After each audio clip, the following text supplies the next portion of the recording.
जय श्री गणेश। प्रिय भक्तों, आप सभी को अनंत चतुर्दशी की हार्दिक शुभकामनाएं। अनंत चतुर्दशी का व्रत भाद्रपद माह के शुक्ल पक्ष की चतुर्दशी तिथि को रखा जाता है। मान्यता है, अनंत चतुर्दशी का व्रत रखकर विधि विधान से भगवान श्रीहरि की पूजा करने से 14 वर्षों तक अनंत फल की प्राप्ति होती है। गणेश चतुर्थी के 10वें दिन यानी अनंत चतुर्दशी को गणपति विसर्जन भी होता है। महाभारत काल में पांडव भाइयों ने अनंत चतुर्दशी के व्रत के प्रताप से अपना खोया हुआ राजपाट प्राप्त किया था। आइए जानते हैं इस वर्ष कब रखा जाएगा अनंत चतुर्दशी का व्रत और इस व्रत से जुड़ी कथा। अनंत चतुर्दशी की तिथि इस वर्ष भाद्रपद माह के शुक्ल पक्ष की चतुर्दशी तिथि 16 सितंबर को दोपहर 3:10 पर शुरू होकर 17 सितंबर को सुबह 11:44 समाप्त होगी। इस वर्ष अनंत चतुर्दशी का व्रत 17 सितंबर मंगलवार को रखा जाएगा और इसी दिन बप्पा की विदाई होगी। अनंत चतुर्दशी व्रत कथा। एक बार कहीं से टहलते टहलते दुर्योधन भी उस यज्ञ मंडप में आ गया और एक तालाब को स्थल समझ उसमें गिर गया। द्रौपदी ने यह देखकर अंधों की संतान अंधी कहकर उनका उपहास किया। इससे दुर्योधन चिढ़ गया। यह बात उसके हृदय में बाण समान लगी। उसके मन में द्वेष उत्पन्न हो गया और उसने पांडवों से बदला लेने की ठान ली। उसके मस्तिष्क में उस अपमान का बदला लेने के लिए विचार उपजने लगे।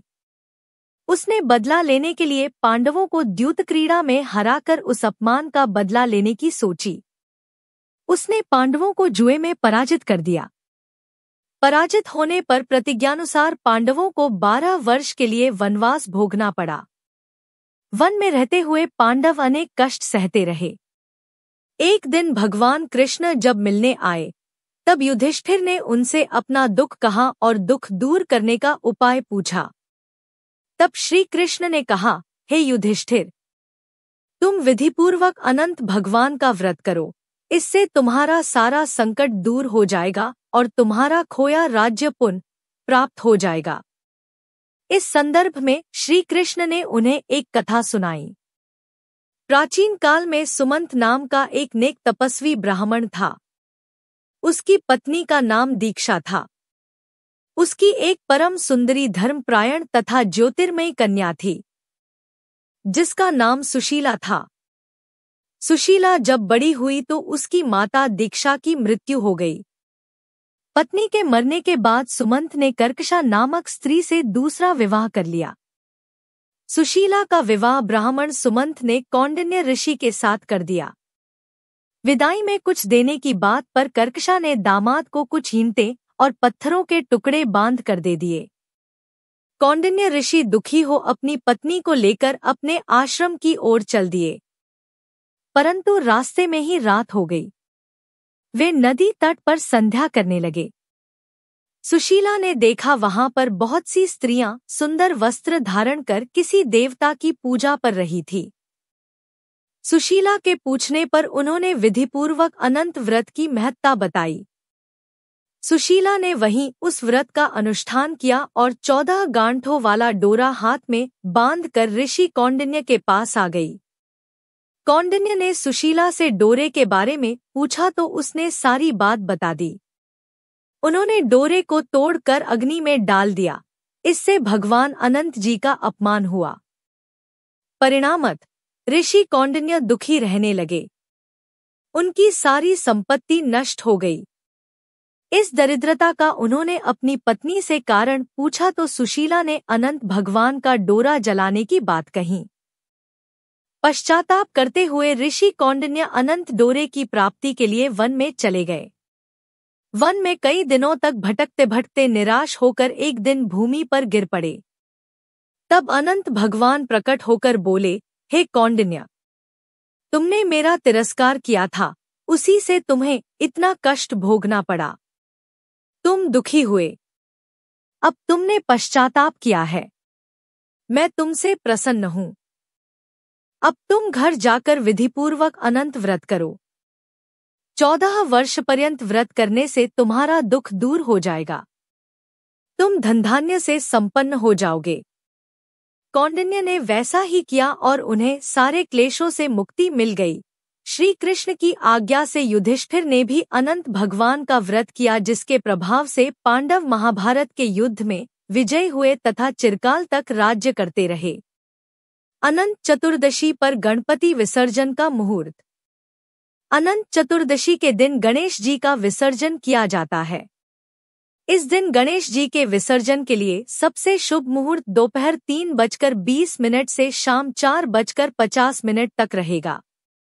ये बहुत ही शुभ मुहूर्त है। आपको कुल 1 घंटा 30 मिनट का समय मिलेगा। विसर्जन से पहले पूजन मुहूर्त सुबह 6 बजे से 11:40 तक। अनंत चतुर्दशी का महत्व। मान्यता है, अनंत चतुर्दशी का व्रत रखकर विधि विधान से भगवान श्रीहरि की पूजा करने से 14 वर्षों तक अनंत फल की प्राप्ति होती है। गणेश चतुर्थी के 10वें दिन यानी अनंत चतुर्दशी को गणपति विसर्जन भी होता है। महाभारत काल में पांडव भाइयों ने अनंत चतुर्दशी के व्रत के प्रताप से अपना खोया हुआ राजपाट प्राप्त किया था। अनंत चतुर्दशी पूजन विधि। इस दिन प्रातः काल उठकर स्नान करें और साफ सुथरे वस्त्र धारण करें। पूजा स्थल को साफ करें और उसके बाद गंगाजल का छिड़काव करें। फिर पूजा स्थल पर भगवान विष्णु की प्रतिमा या चित्र स्थापित करें।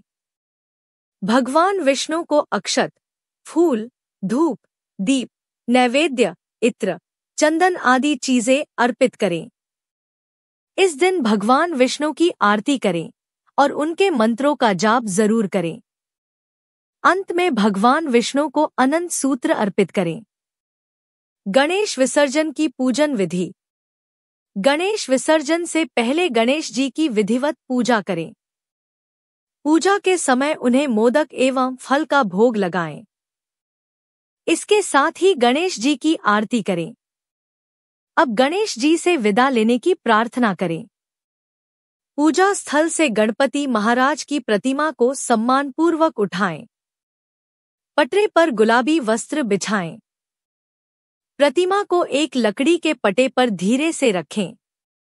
लकड़ी के पटरे को पहले गंगाजल से उसे पवित्र जरूर करें। गणेश मूर्ति के साथ फल फूल, वस्त्र एवं मोदक रखें। थोड़े चावल, गेहूं और पंचमेवा रखकर पोटली बनाएं। उसमें कुछ सिक्के भी डाल दें। उस पोटली को गणेश जी की प्रतिमा के पास रखें। अब गणेश जी की मूर्ति को किसी बहते हुए जल में विसर्जन कर दें। गणपति का विसर्जन करने से पहले फिर से उनकी आरती करें। आरती के बाद गणपति से मनोकामना करें। अनंत चतुर्दशी के उपाय। अनंत चतुर्दशी के दिन भगवान की विशेष कृपा चाहिए तो आप इन खास उपायों को अपना सकते हैं। इस दिन सुबह उठकर स्नान करने के बाद व्रत का संकल्प लेना चाहिए। व्रत के संकल्प के दौरान क्षीर सागर में विराजे भगवान विष्णु के रूप को ध्यान करना चाहिए। इस दिन व्रत के दौरान नमक रहित फलहार का सेवन करने का विधान है। अगर आपको यह कथा पसंद आई हो तो कमेंट बॉक्स में जय श्री गणेश लिखकर हमारे चैनल को सब्सक्राइब करके वीडियो को लाइक और शेयर जरूर करें।